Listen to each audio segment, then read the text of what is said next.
So Killers of the Flower Moon was my most anticipated movie remaining in 2023. Martin Scorsese directing, Leonardo DiCaprio leading, and also Lily Gladstone in the trailer all sold me on the potential greatness of this film. I believed it lived up to a lot of its potential greatness, but it also had a lot of things that I didn't like in it that are some really big pet peeves of mine in film in general, especially recently. Now, before we go any further, hit that like button and make sure to comment your thoughts on my review. I want to hear from you guys. Hit that subscribe button as well so you can get more movie reviews, trailer reactions, and video essays from me on a weekly basis. The story takes place in 1920s Oklahoma in a town where Osage people are living an affluent lifestyle, earning money from their land and oil that they worked hard to cultivate. And in a very familiar turn of events, the white people who lived alongside them believed that they were more deserving of this fortune simply for existing in the same area that the Osage were. This entitled attitude leads King, played by Robert De Niro, as well as Ernest Burkhart, played by Leonardo DiCaprio, to launch a scheme in which they marry into Osage families, assume the rights to their land through murder and manipulation. The victims of this entitlement are represented by Mollie Burkhart, played by the phenomenal Lily Gladstone, as well as Anna, played by Cara Jade Myers, and their sisters. And the structure of this story is laid out pretty well. Martin Scorsese wastes no time telling us exactly what's happening and what's going to happen throughout the course of this story. So now we're just along for the ride, watching these events unfold. Unfortunately, this ride took the scenic route and ran out of gas with about 45 to an hour left in this film. So after the first hour and a half to 2 hours of constant murder and death, the story kind of becomes hard to watch because there seems to be no resolution in sight. True story or not, I really have no desire to watch 3 hours of people being screwed out of things that rightfully belong to them and murdered along the way. This is different from the gangster movies that Scorsese has directed because you understand that all of those characters, or at least most of them, have signed up for this life of crime. So if they get got, it doesn't feel as bad because that's kind of what's expected in this world that they agreed to the rules of. In the same sense, it's kind of like me with slave movies right now. I kind of have no desire to watch black trauma on the screen for entertainment. And I know all of it's not entertainment, some of it's edutainment, if you will. At the same time, it just kind of gets hard to watch constant abuse of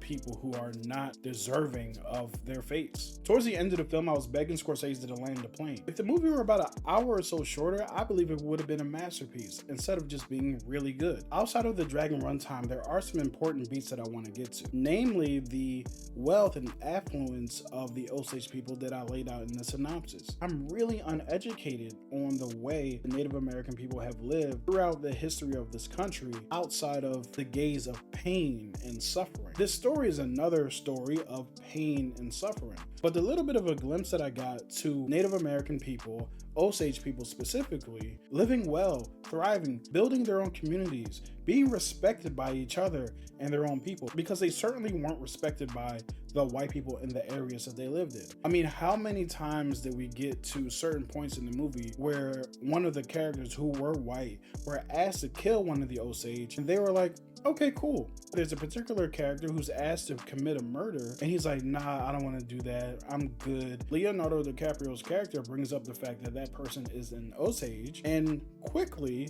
the person who didn't want to murder anybody's attitude flips. But I digress. It was just dope to see these people being happy, to see them living well. There's a part in the movie where Tulsa, Oklahoma is referenced, and sometimes I felt like it was on the nose. In some real respects, it kind of is on the nose, because once again, white people have come into a town or a space where people of color, black and brown people, and Native American people built up a level of wealth and influence, and they believe that those people who built this wealth shouldn't have it, that it rightfully belongs to them. Let's get to some of the performances in the movie. I want to start with Lily Gladstone. She was phenomenal in this movie.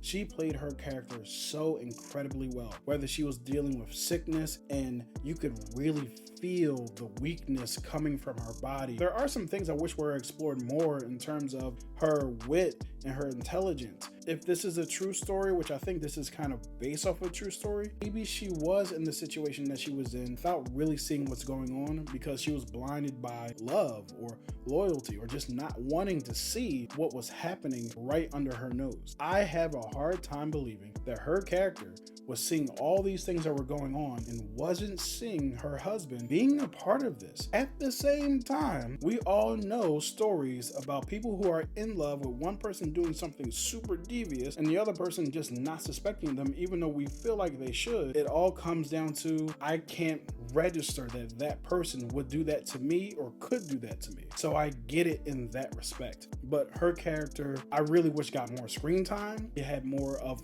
an impact on the story. But as far as her performance, I would not be upset if she won Best Actress at the Oscars. Leonardo DiCaprio, who played Ernest Burkhart, did a phenomenal job as well. I love the fact that Martin Scorsese didn't try to turn this person into a lovable character, almost like an anti-hero thing, where some of the movies that you've seen in the past where someone who's a mole within a different community starts to feel for that other community and turns against their master, so to speak, who have sent them to do something devious, right? You have to think about the fact that he married this woman, manipulated her family so that he could steal their land, and felt no remorse about it whatsoever. Or maybe he did feel some remorse about it, but he didn't stop until he got caught. And when he got caught, he tried to save his own ass. And with Leonardo DiCaprio's performance, he did such a good job at communicating this.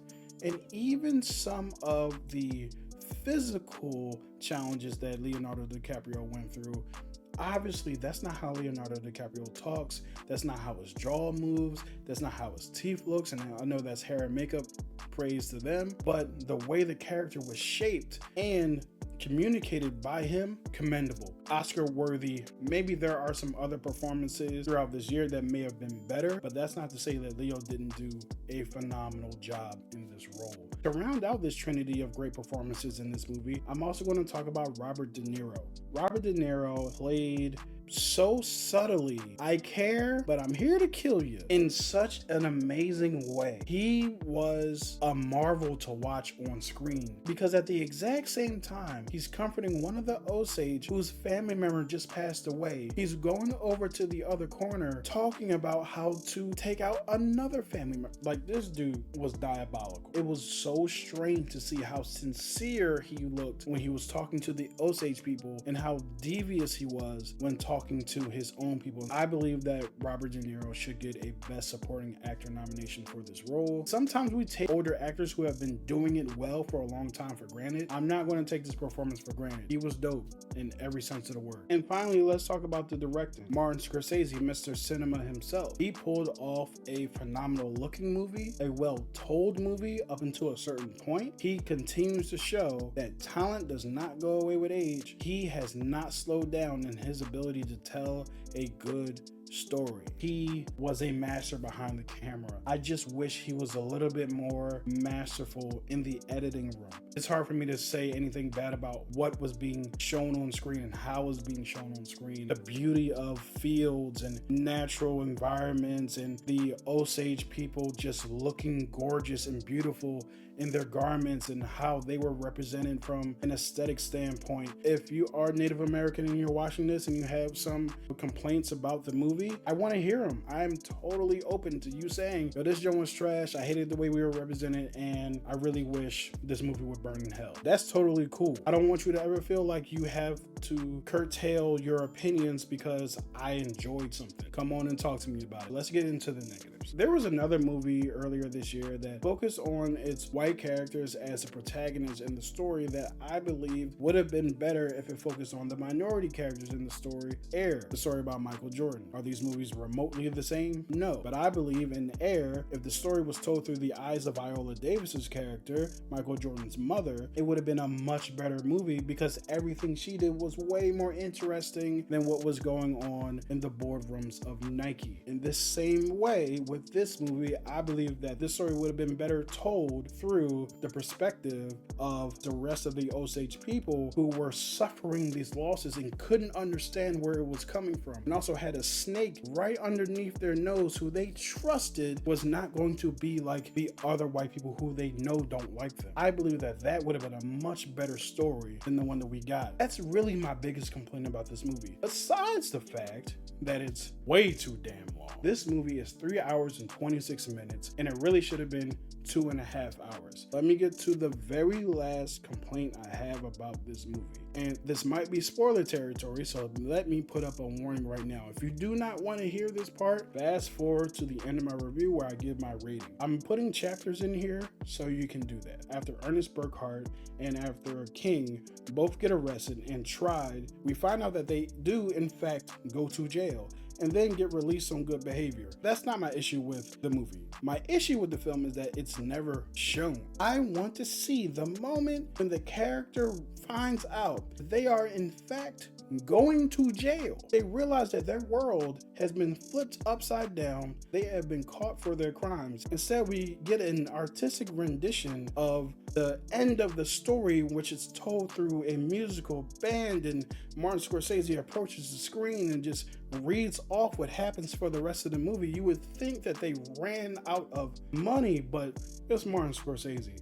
They ain't run out of no damn money. To not show the look on King's face, the one who had all the pride, the one who believed he would never be caught, the one who just believed that he was entitled to all these riches that these other people had. I felt cheated. I hate when movies do this. Is the pet peeve I was mentioning earlier. I hate when movies do this. You get to the end of the film, you want to find out how the person either survived, died, or anything in between. What happens is they cut to some kind of artistic expression of what happened. No, show me the look on King's face when the verdict is read to him. Show me the look on the Osage people's faces in the courtroom when they find out that yes, it was King who did this to their people, the person who they trusted. It was him. And I know by the time we get to the trial, they probably know that, but I want to see the look on their faces when they are convicted, and the same look on their faces when they're realizing, and we did see a little bit of this, that